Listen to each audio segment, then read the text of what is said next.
aaminsanahay dadka barakacayaasha inay xaq leeyihiin waxaan u baahannahay marka sidii ay bulshada uga mid noqon lahaayeen xaqna ma aha qof Soomaaliyeed inuu xero barakac ku noolaado oo muddo dheer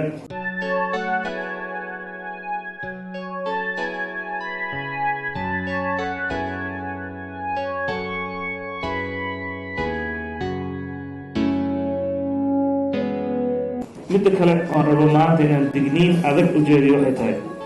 dadka kan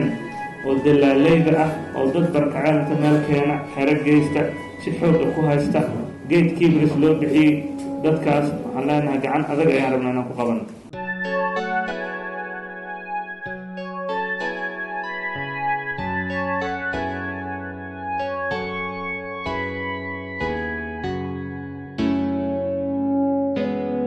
maamul ahaan anaga waxaan saaran mas'uuliyadda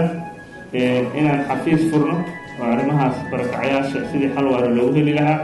ka shaqeeya u istaaga u guntada la shaqeeya dowladda federaalka iyo hay-adaha ugu horeeyaan qaramada midoobay